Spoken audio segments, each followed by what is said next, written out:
بسم الله الرحمن الرحيم.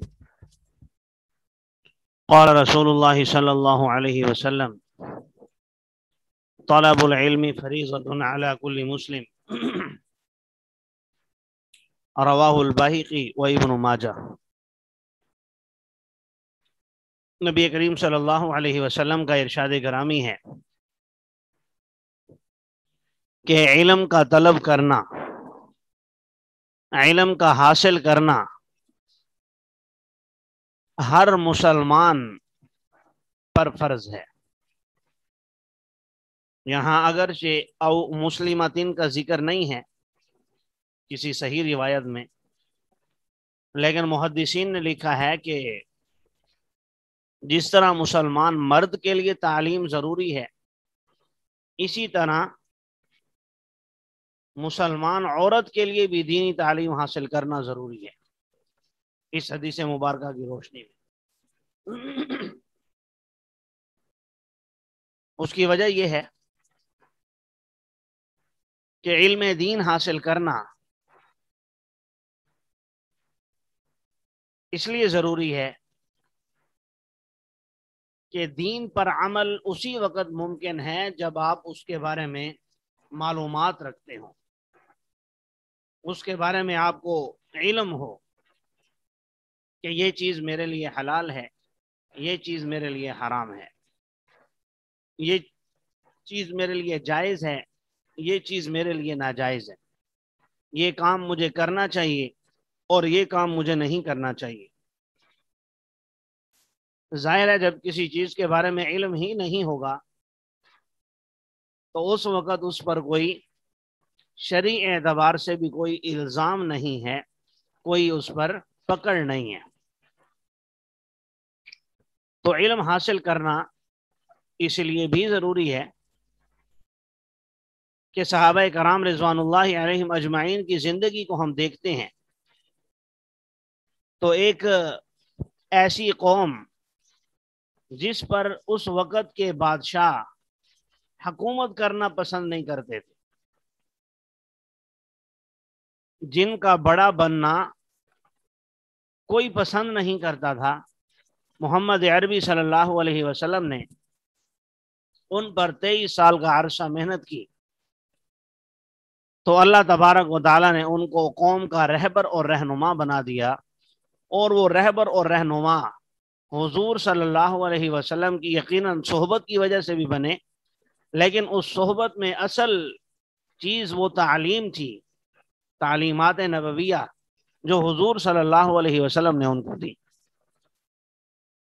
دوسری بات یہ ہے کہ ٹھیک ہے عالم بننا یہ فرض کفایہ ہے، فرض عین نہیں ہے.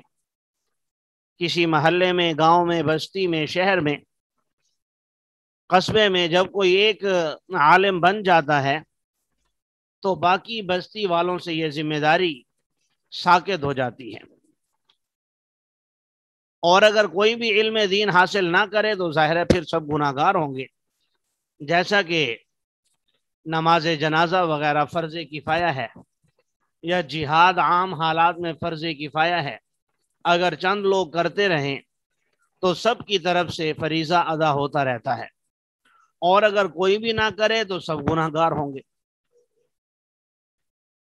البتہ اتنا علم حاصل کرنا جس سے آپ کو اپنی ضروریات کا، جس شعبے سے آپ منسلک ہیں اس شعبے کے متعلق دین کا علم حاصل کرنا، یہ فرض کفایہ نہیں ہے بلکہ فرض عین ہے. جیسا کہ یہاں پر فرمایا طلب العلم فریضۃ، کہ فرض کر دیا گیا ہے ہر مسلمان پر علم دین حاصل کرنا.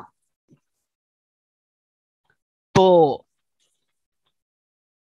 مثال کے طور پر اگر کوئی شخص کاروبار کرتا ہے، تجارت کرتا ہے، تو جائز تجارت اور ناجائز تجارت اسے معلوم کرنی چاہیے. کون سی تجارت میرے لیے جائز ہے اور کون سی ناجائز ہے، اس چیز کو میں کس طریقے سے بیچ سکتا ہوں اور کس طریقے سے نہیں بیچ سکتا ہوں، یہ تمام چیزیں اس کے لیے ضروری ہیں. اسی طرح اگر کہیں کوئی جاب کرتا ہے، کوئی نوکری کرتا ہے، تو اس کے حوالے سے کہ یہاں مجھ پر کیا شرعاً فرائض عائد ہوتے ہیں.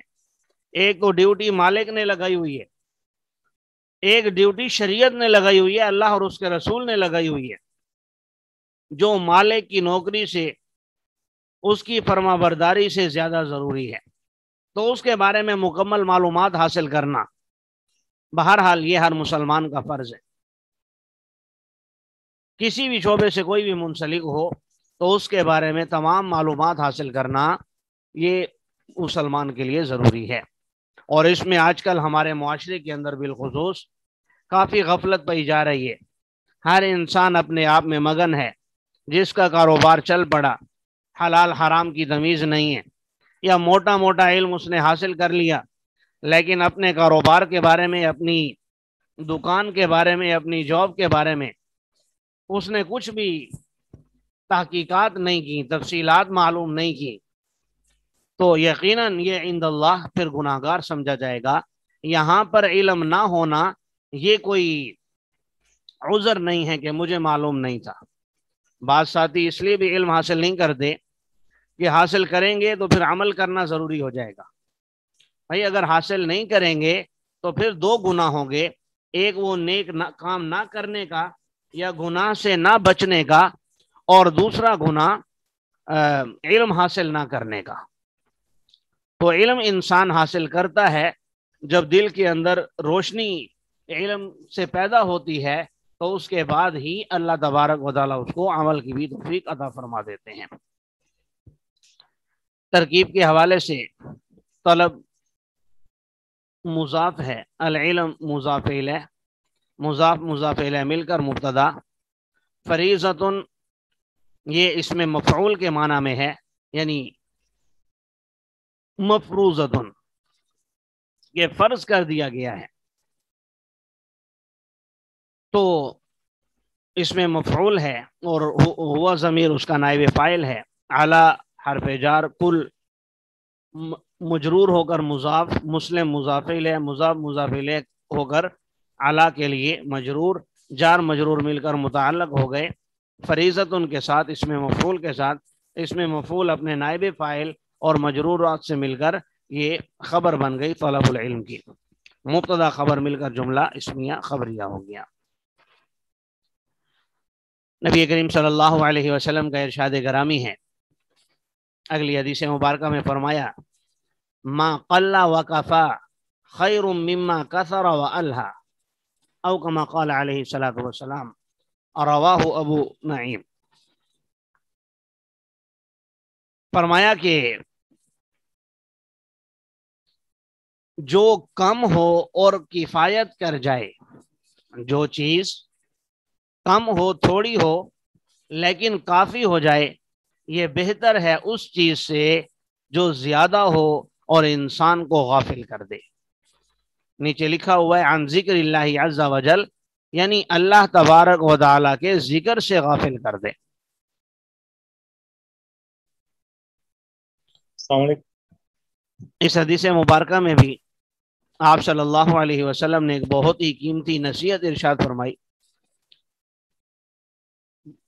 من متاع الدنیا، اگر دنیا کا مال و متاع آپ کے پاس کم ہے، لیکن اس کم کے اندر آپ کی ضروریات پوری ہو رہی ہیں، اس میں آپ کے اخراجات ٹھیک طریقے سے ادا ہو رہے ہیں،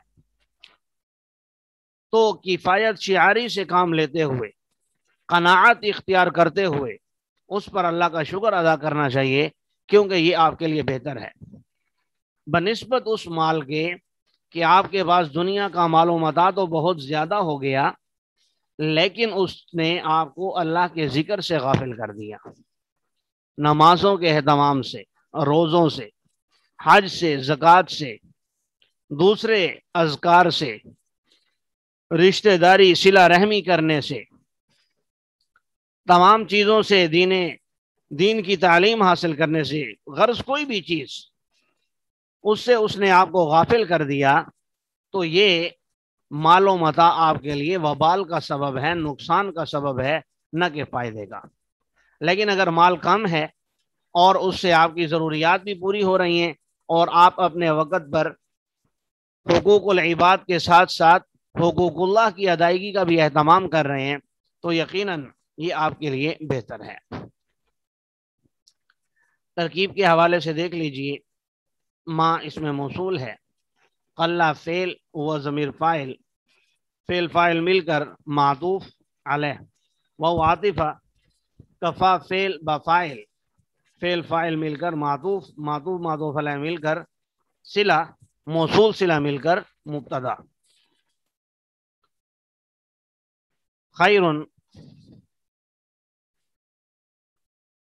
خیر مما کثر و الہا، خیر یہ اسم ہے اور من حرف جار ما موصول، کثر فعل بفاعل ہو کر معطوف علیہ، و عاطفہ الہا فعل بفاعل ہو کر معطوف، معطوف معطوف علیہ مل کر صلہ، موصول صلہ مل کر مجرور، اور جار مجرور مل کر یہ متعلق ہو گئے خیرن کے ساتھ، اور خیرن اپنے جار مجرور سے مل کر یہ خبر بن گئی مبتدا کی، مبتدا خبر مل کر جملہ اسمیہ خبریہ ہو گیا۔